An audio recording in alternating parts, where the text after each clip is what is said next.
사도 바울이 군중들에게 붙잡혀서 폭행을 당하고 있을 때에 하나님께서는 상상 밖으로 이방인인 로마의 천부장을 통하여서 바울을 구원해 주셨습니다. 성전 문 밖에 폭행당하던 바울을 이 천부장이 개입하여 영내로 데려가라고 했습니다. 바울이 영내로 옮겨가면서 천부장에게 가까이 가서 헬라 말로 직접 이야기를 하게 됩니다.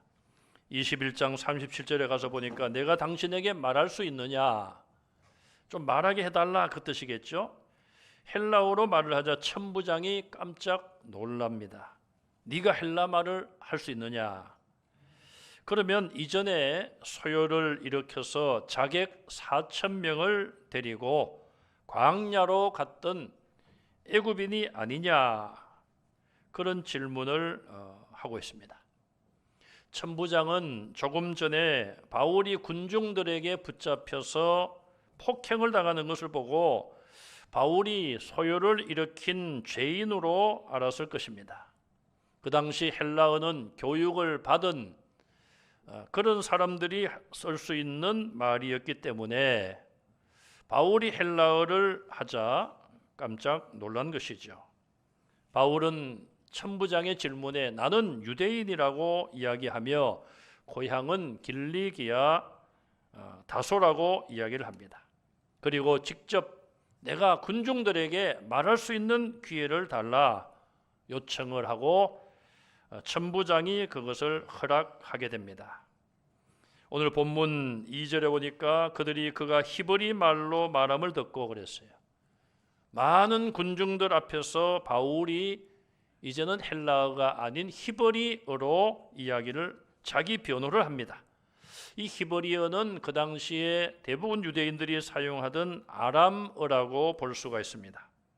자기를 변명한다. 1절에 변명하는 말을 들으라. 이 변명이란 말은 우리가 부정적으로 생각할 때가 많습니다. 자기의 어떤 입장을 변명한다. 자기가 왜 그렇게 했는지, 왜 그렇게 할 수밖에 없는지를 변명한다. 구차한 변명을 한다. 부정적인 그런 단어로 우리가 사용을 많이 하는데 사실은 자기 입장을 그대로 말하는 것이 변명이고, 다른 말로 하면 변호한다. 변호는 뭔가? 변호사 하면 여러분들이 아시죠? 변호사가 나를 대신하여 변호해주고 변론한다. 다 비슷한 말입니다. 지금 바울이 군중들의 오해와 불의적인 방법, 거짓 정인을 내세워서 죽을 위기를 만났는데 바울은 이제 천부장의 개입으로 자기 자신이 자기에 대하여 변명하고 싶다, 변론하고 싶다, 그걸 요청하여 허락을 받은 것이죠. 그럼 바울은 어떻게 자기를 변호하고 있습니까? 본문의 내용을 보면 첫째로 자기를 소개하고 있습니다. 천부장은 이미 21장 33절에 군중들에게 바울을 두 쇠사슬로 묶게 하고 그가 누구냐? 당신들이 붙잡아서 폭행하고 있는, 폭행당하는 그가 누구냐? 천부장은 그때까지도 바울이 무슨 큰 죄를 지은 범인으로 알았겠죠. 저 범인의 정체가 뭐냐? 그렇게 물었죠. 이제 바울이 그 천부장의 질문에 대하여 스스로 자기를 소개하고 있어요. 바울의 소개를 보면은 첫째는 나는 유대인이다. 그걸 밝히고 있습니다. 바울은 앞서 천부장이 말한 소요를 일으킨 애굽으로 간 사람이 아님을 밝히고 있습니다. 외국인이 아니라 나는 이 나라의 유대인이다. 그걸 이야기하고 있어요. 거기에 모인 군중들 중에는 바울의 정체를 모르는 사람들이 많았을 것입니다. 여러 나라에서 흩어져 살던 유대인들이 오순절날 그곳에 모이게 되었고, 유대교 지도자들에 의하여서 또 에베소에서 온 극렬 분자들에 의하여 그들이 충동을 받았기 때문에 모였지만은 바울이 누군지를 모르고 있었습니다. 그래서 나는 유대인이라고 바울은 자기의 신분을 밝힙니다. 바울은 다른 성경에서도 이렇게 밝히고 있습니다. 고린도후서 11장 22절에 같이 읽겠습니다. 그들이 히브리인이냐 나도 그러하며 그들이 이스라엘인이냐 나도 그러하며 그들이 아브라함의 후손이냐 나도 그러하며.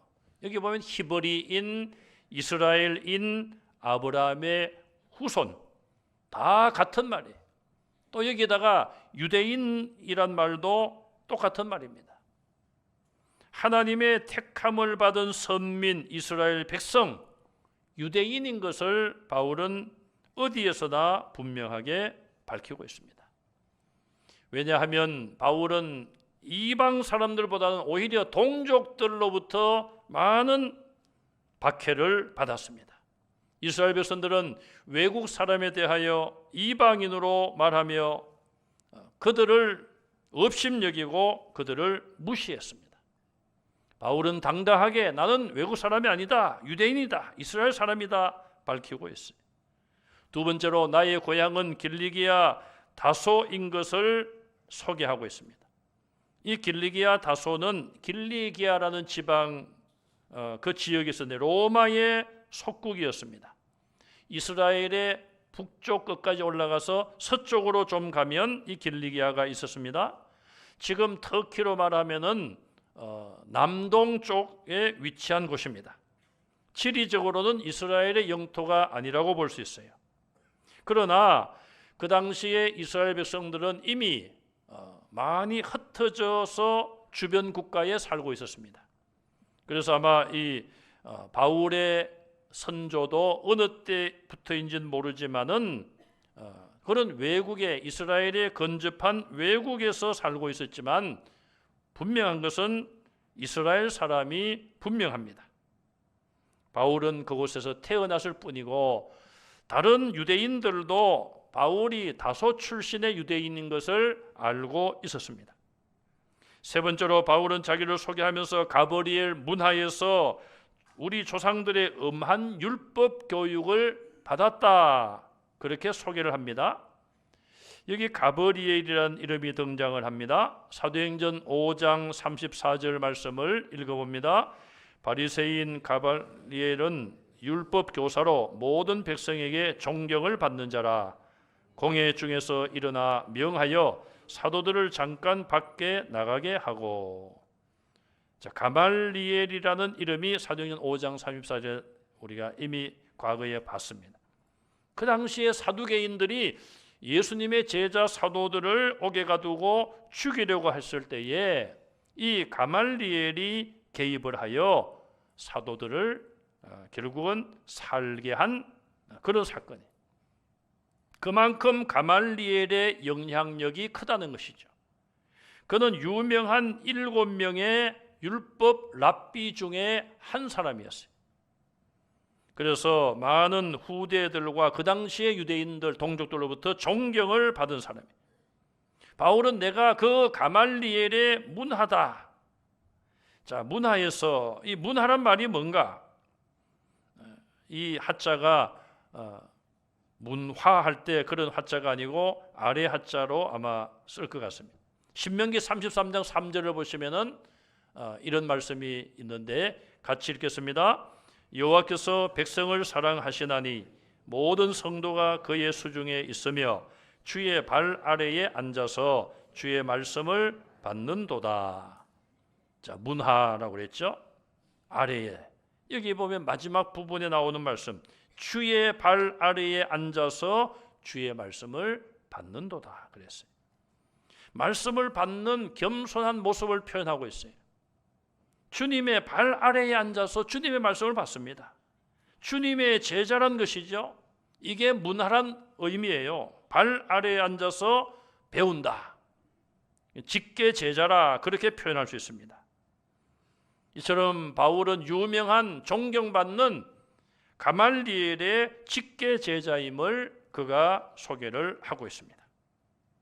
3절 하반절에 가서 보시면은 그리고 그가 율법 교육을 잘 받았고 열심히 하나님을 믿고 율법을 지켜왔음을 바울은 선언하고 있습니다. 바울이 나중에 아그리빠 왕 앞에서 변론한 말을 보면 내가 젊었을 때에 어떻게 생활했는지 유대인들이 다 알고 있다. 이 말은 어려서부터 내가 어떻게 자랐으며 다메섹에서 예수님 만나기 전까지 젊은 시절을 내가 어떻게 보냈는지 유대인들이 다 알고 있다. 그러면서 사도행전 26장 5절에 이렇게 말을 했습니다. 읽어봅니다. 일찍부터 나를 알았으니 그들이 증언하려 하면 내가 우리 종교의 가장 음한 팔을 따라 바리새인의 생활을 하였다고 할 것이라. 바울의 자기소개 가운데 나를 일찍부터 사람들이 알고 있었다. 우리 종교의 가장 음한 파. 여기 우리 종교는 어떤 종교를 말합니까? 기독교입니까? 유대교입니까? 유대교이죠. 과거를 말하는 거예요. 유대교와 기독교의 차이는 제가 여러 번 말씀드렸습니다. 유대교는 예수님을 그리스도 메시아로 안 믿는다고 그랬어요. 바울도 옛날에는 유대교 신자였습니다. 우리 종교 유대교의 가장 음한 파, 바로 바리새파예요. 바리새파. 이 바리새인의 신앙을 하였다고 사람들이 나에 대해서 증언하는 것이 마땅하다. 왜? 바울은 어려서부터 율법 교육을 철저하게 받았고 율법을 철저하게 지켰고 다메섹에서 예수님을 만나기 전까지는 바리새파 중에 한 사람으로 율법을 철저하게 지켰음을 이야기하고 있습니다. 그는 사도행전 23장 6절에 바울은 이렇게 말합니다. 여러분 형제들아, 나는 바리새인이요 또 바리새인의 아들이라. 자기 아버지도 유대 종교 안에 가장 음한 바리새파에 속한 사람이고 자기 자신도 과거에는 바리새파였음을 이야기하고 있습니다. 그러므로 군중들이 바울을 고소하면서 고발하면서 율법을 비방한 자다, 그런 말이 얼마나 분명한 거짓말인 것을 우리에게 보여주고 있습니다. 네 번째로 바울은 4절에 자기를 소개하면서 율법에 대한 열심을 가지고 이 도를 박해하여, 이 도는 나사렛 예수에 대한 도를 말합니다. 사도들이 전하는 예수님의 십자가의 죽음과 부활을 말합니다. 이 도를 박해하여 사람들을 결박하고 감옥에 집어넣고 죽이기까지 했다. 바울이 자기가 어떤 일을 했는지를 고백하고 있습니다. 유대교 신자들은 그렇게 하는 것이 가장 충성된 것이라고 알고 있었고 바울도 그런 생각을 하고 잘못된 일에 잘못된 열심을 가지고 나름대로는 충성을 했다고 말하고 있습니다. 그러면서 5절에 대제사장들과 장로들이, 모든 장로들이 나의 일에 대하여 증인이다. 왜냐하면 바울은 예수님 만나기 전에, 회심하기 전에 유대교 안에서도 가장 열심히 있는 사람 중에 한 사람이었습니다. 그러니 유대교의 장로들이나 대제사장들, 제사장들이 바울을 주목하고 있었다는 것이죠. 저 친구가 저렇게 젊어서 열심을 내니까 앞으로 유대교의 훌륭한 일꾼이 될 것이다. 다 그렇게 알고 있었다는 것이죠. 나를 모르는 사람이 없을 정도로 나는 유대교에 충성을 한 사람이라고 자기를 소개하고 있습니다. 바울의 이런 자기소개는 거짓이 하나도 없습니다. 있는 그대로 다 자기를 대해서 말하고 있습니다. 오늘날 이 사회가 신뢰를 잃어가고 있습니다. 이력서도 거짓말로 쓰기도 하고, 이런 시대에 우리 성도들은 진실한 말과 행동을 하는 성도들이 되시기를 바랍니다. 정말 우리의 말 한마디가 다른 사람에게 확실한 신뢰를 줄 수 있는 그런 언행을 하는 진실한 성도들이 되시기를 바랍니다.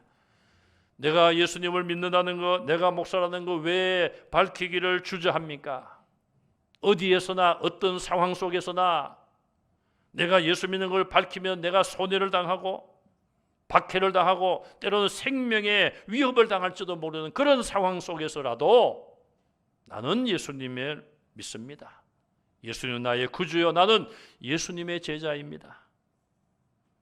자기 자신에 대하여 분명하게 신분을 진실하게 밝히는 성도들이 되시기를 간절히 바랍니다. 두 번째로 바울은 자기 자신의 경험한 일을 소개하고 있습니다. 21장 33절의 천부장이 군중들에게 그가 무슨 일을 하였느냐, 저 사람이 무슨 일을 했기에 도대체 붙잡혀서 폭행을 당하느냐, 그런 의미로 질문을 했죠.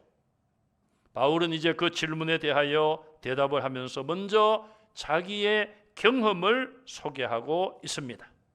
바로 다메섹에서 부활의 주님을 만난 경험이죠. 바울의 설명을 보면은 오정 시간에 하늘로부터 큰 빛이 나를 둘러 비추었다. 나뿐 아니라 나와 함께 있던 사람들도 그 밝은 빛을 보았다. 그렇게 말합니다. 여러분, 낮 12시면은 태양이 가장 밝을 때 아닙니까? 아무리 LED 등을 켜더라도 태양빛을 이길 수는 없습니다. 그런데 태양빛이 가장 밝은 그 시간에 태양빛보다도 훨씬 밝은 태양의 빛을 압도하는 그런 큰 밝은 빛이 사울과 그의 일행 위에 임했다는 것입니다. 공문을 받아가지고 성도들을 체포하러 가는 자기에게 그런 일이 있었다는 것입니다. 그 빛에 의하여 바울은 땅에 엎드러졌습니다. 11절에 보니까 앞을 보지 못하고 다른 사람의 손에 끌려 다닐 정도로 3일 동안 캄캄한 가운데 있게 되었습니다. 바울은 그때 예수님의 음성을 들었다, 예수님과 대화를 나누었다, 그걸 소개하고 있습니다. 7절에 사울아 사울아 내가 왜 나를 박해하느냐, 주님 누구십니까? 나는 네가 박해하는 예수라, 나사렛 예수라. 바울은 아직도 생생한 주님의 그 음성을 소개하고 있습니다. 주님께로부터 그 말씀을 듣기 전까지 사울이란 청년은 예수가 죽고 부활했다는 이상한 소문을 들었을 것입니다. 그리고 그의 제자들이 예수가 부활했다는 것을 전하며 다닌다는 이야기를 들었고, 교회가 세워지고 많은 자기 동족들이 예수를 메시아 그리스도로 믿는다는 이야기도 들었습니다. 그런데 유대교는 예수를 그리스도로 믿지 않기 때문에 그렇게 믿는 자들과 그것을 전하는 사도와 성도들을 사울은 핍박하기 시작한 것이죠. 부활의 주님이 그런 사울을 찾아온 것입니다. 죄인 사울이었기 때문에 누구보다도 앞장서서 교회를 박해하고 성도를 죽이는 일에 앞장선 사람이었기에 부활의 주님의 그 밝은 빛에 사울은 시력을 잃은 것이 당연하다고 볼 수가 있습니다. 주님을 만나기 전까지만 하더라도 사울은 어떠했습니까? 지금 자기가 하는 이 일을 하나님이 기뻐하시고 유대교 지도자들이 기뻐하고 인정받을 수 있는 그런 일이라고 잘못 생각한 것이죠. 예수님을 만나고 보니 그 모든 자기가 행해왔던 일들이 헛된 것임을 깨닫게 된 것입니다. 그리고 예수님의 부활, 소문으로만 들었는데 부활하신 예수님을 직접 만나고 보니 모든 것이 사실이었고 사도들이 증거하는 그 복음이 진실하다는 것을 깨닫게 되었습니다. 자, 그런데 바울은 주님과 대화를 나누었는데 바울과 함께 있었던 사람들은 주님의 음성을 듣지를 못했다고 본문은 말합니다. 빛은 모두가 같이 보았지만 주님의 말씀은 듣지 못했어요. 다니엘서 10장 7절 말씀을 우리가 한번 읽어보겠습니다. 이 환상을 나 다니엘이 홀로 보았고 나와 함께한 사람들은 이 환상은 보지 못하였어도 그들이 크게 떨며 도망하여 숨었느니라. 아멘. 다니엘이 환상을 보고 음성을 들었는데 다니엘이 본 그 환상은 다니엘 혼자 눈으로 환상을 봤어요. 소리는 함께 있는 사람들이 같이 들었어요. 오늘 본문에 바울이 경험한 것과 반대 현상이에요. 바울은 빛은 같이 보았고 주님의 음성은 바울만 들었어요. 자, 그런데 다니엘은 환상은 같이 보고, 환상은 다니엘 혼자 보고 음성은 같이 들었다. 그래서 큰 음성을 들은 자들이 떨며 도망하여 숨었다. 이게 다니엘 10장 7절 말씀이에요. 자, 그러면은 여러분들이 생각하실 때에, 자, 여기 가정을 해보겠습니다. 이 자리에서 사울이 경험했던 그런 일이 만약에 벌어졌다고 합시다. 그러면 우리 모두는 다 하늘로부터 임하는 빛은 우리가 다 본 거예요. 그런데 음성은 사울이란 청년만 들은 거예요. 어떻게 그게 가능할까? 같은 장소에서 같은 시간에 같은 사건이 벌어졌는데 바울만 음성을 들었을까? 사람의 생각으로는 이해하기 어렵지만 하나님께서 하나님의 능력으로 하셨음을 믿으시기 바랍니다. 성경을 보면은 그뿐 아니라 훨씬 더 큰 이적들이 얼마나 많습니까? 어쨌든 바울은 자기가 예수님을 만나기 전까지 율법에 대한 열심을 가지고 나름대로 충성을 했지만 그 모든 행한 일들이 결국은 예수님을 박해하는 일임을 깨닫게 되었다고 고백을 하고 있습니다. 바울은 다메섹에서 주님을 만났을 때에 자기의 한계와 자기의 무지함과 무능을 철저하게 깨달았습니다. 그래서 오늘 본문에도 말씀이 나오죠. 주님, 내가 무엇을 하리이까? 밝은 빛의 시력을 잃고 엎드러졌습니다. 사울아, 사울아, 네가 왜 나를 박해하느냐? 주여, 누구십니까? 나는 네가 박해하는 나사렛 예수라. 그런 경험 앞에 사울이 얼마나 큰 충격을 받았습니까? 자기가 지금까지 열심을 가지고 그 일을 위해서 앞장서서 교회를 무너뜨리고 성도들을 옥에 가두고 죽이던 일에 앞장서 왔는데 그 모든 일들이 다 헛되고 죄악된 것임을 깨닫게 된 거예요. 내가 무엇을 하리이까? 예수님께 질문을 던집니다. 주님께서는 그 질문에 대하여 너에게 앞으로 할 일을 가르칠 사람이 있노라. 또 주님은 그에게 이방인의 사도의 직분을 주셨어요. 사도행전 16장 30절에 보면은 감옥에 간수로 일하던 자가 바울에게 이런 말을 하죠. 같이 읽습니다. 선생들이여, 내가 어떻게 하여야 구원을 받으리까? 자, 이것도 결국은 사울이란 청년이 예수님께 주님, 내가 무엇을 하리이까? 이 질문이나 간수가 바울의 일행에게 한 질문이나 내용적으로는 같은 거예요. 내가 어떻게 하여 구원을 얻으리까? 구원은 바로 그런 질문에서부터 시작되는 것입니다. 오순절날 성령 강림으로 베드로가 권능을 입고 나가서 설교를 했습니다. 베드로의 설교 가운데는 무리들을 향하여, 유대인들을 향하여 당신들이 십자가에 못 박은 예수를 하나님이 살리셨습니다. 예수님은 우리의 구주십니다. 그들이 이 말을 듣고 어떻게 했습니까? 사도행전 2장 37절에 보니까 마음에 찔려 베드로와 다른 사도들에게 물어 말하기를 형제들아 우리가 어찌할꼬? 형제들아 우리가 어찌할꼬? 우리가 무엇을 해야 됩니까? 어떻게 하면 되겠습니까? 그런 질문을 베드로와 사도들에게 던졌어요. 베드로의 대답은 무엇이었습니까? 회개하고 세례받고 제사함을 받으시오. 그러면 뭘 선물로 받아요? 성령을 선물로 받으리라. 자기의 죄를 깨닫고 회개하고 세례받고 제사함을 받고 성령 받으면 무슨 일을 해야 될지 분명히 성령께서 가르쳐 주실 줄로 믿습니다. 그것은 곧 담대하게 복음을 전하는 것이었습니다. 내 죄를 구원하기 위하여 십자가 지신 예수 그리스도 나사렛 예수의 이름을 전하는 것이었습니다. 주는 그리스도시요 살아계신 하나님의 아들이십니다. 내 죄를 위하여 십자가에서 나를 대신하여 죽으신 분입니다. 3일 만에 부활하신 분이고 장차 이 땅에 다시 오셔서